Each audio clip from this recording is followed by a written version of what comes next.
बेनीगंज थाना क्षेत्र में नहीं रुक रहा लकड़ी का अवैध खनन। बेनीगंज हरदोई पर्यावरण संरक्षण के लिए शासन प्रशासन हर स्तर पर प्रयास कर रहा है।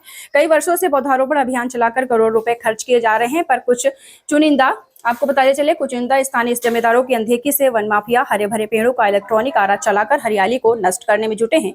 स्थानीय ग्रामीणों के बताए अनुसार रविवार को कोतवाली बेनीगंज वन रेंज कछौना के क्षेत्र कुधावा अंतर्गत रामपुर गांव में दक्षिण पश्चिम की ओर से प्रतापपुर मार्ग किनारे लकड़ी ठेकेदारों ने विशाल हरे भरे जामुन के पेड़ को काट दिया, जो भीषण तपती गर्मियों को कौतूहल का विषय बना रहा। मौके पर पहुंचे गांव के लोग फलदार वृक्ष बताकर न काटने की बात कहते हुए बोले, हमारे बच्चे यहाँ जामुन खाकर गर्मियों में आराम करें और ऐसे गर्मी में जो पेड़ काटे जा रहे हैं वो गलत है। उपरोक्त मामले में संबंधी वन क्षेत्राधिकारी कछौना विनय कुमार सिंह से वार्ता की गई तो उन्होंने बताया है कि उपरोक्त जामुन के पेड़ को काटे जाने का कोई विभागीय आदेश व परमिशन नहीं थी।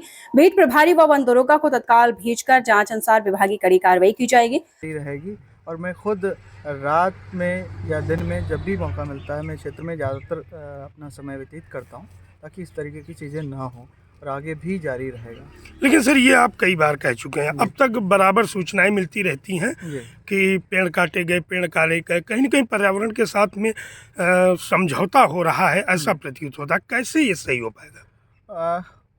कहीं न कहीं कोई एक सिंडिकेट टाइप का काम कर रहा है, एक गठजोड़ टाइप का, जिसके अंतर्गत मिले होते हैं जो मैं नाम नहीं लेना चाहूँगा किसी का, लेकिन है बहुत ही ऑर्गेनाइज तरीके से काम होता है। तो उसमें एक चैलेंज है हमारे सामने, फिर भी मैंने कोशिश किया है, लगातार जारी है और मैं एक दिन अपनी कोशिश में कामयाब होके रहूँगा और एक दिन आएगा जब बिल्कुल अवैध कटान नहीं होगा, कोई भी इलीगल चीज़ें नहीं होंगी। सर, क्या लगता है कि बिल्कुल रोक देंगे या फिर कहीं न कहीं आप कहाँ तक दौड़ेंगे, कहाँ तक प्रयास करेंगे एक रेंजर होने के नाते? एक रेंजर होने के नाते हमारे जो दायित्व हैं वो उनका पूरी तरीके से निर्वहन करता हूँ अपने कर्तव्यों का। अवैध कटान की बात करें या जो भी इलीगल चीज़ें होती हैं हमारी रेंज में, उनके लिए सबसे पहले जिम्मेदारी बनती है जो क्षेत्र के लोग हैं, जिनका सेक्शन है, जिनकी बीट है।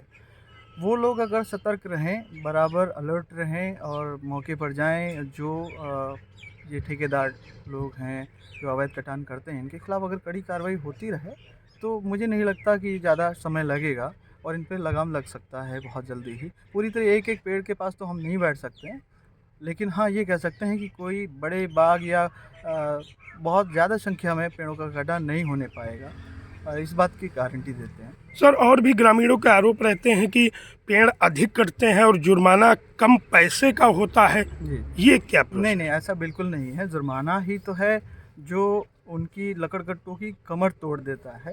हमारे यहाँ जुर्माना लगता है और पेड़ के हिसाब से जुर्माना लगता है, प्रति पेड़ के हिसाब से। पेड़ चाहे पतला हो या चाहे जितना मोटा हो, जुर्माना हम लोग वसूलते हैं उनसे, उनकी रसीद उनको दी जाती है। और ख़ासकर जो अभिवहन गलत तरीके से अगर अवैध लकड़ी ले जाई जा रही है तो जो उसमें वाहन प्रयुक्त होता है उस पर जुर्माना लगता है। जैसे ट्रैक्टर ट्राली पे 1 लाख रुपए का जुर्माना है, तो 1 लाख रुपए से कम की रसीद नहीं कट सकती। इस तरीके से हम कोशिश करते हैं कि जुर्माना जब ज़्यादा पड़ेगा तो अवैध नहीं होगा कोई चीज़। पर्यावरण संरक्षण को लेकर क्या आप किसी नए तरीके से कार्य करेंगे सर? पर्यावरण संरक्षण के लिए हमें ज़रूरी है कि पेड़ लगाए जाएं। पहले तो पेड़ लगाए जाएं और पेड़ों को बचाना बहुत ज़रूरी है। पेड़ लगाने से ज़्यादा ज़रूरी पेड़ बचाना भी है। हम भले ही 10 पेड़ लगाएं लेकिन उनको बचाएं और वो सर्वाइव करें, तो सर्वाइवल पे ज़्यादा जोर है हमारा।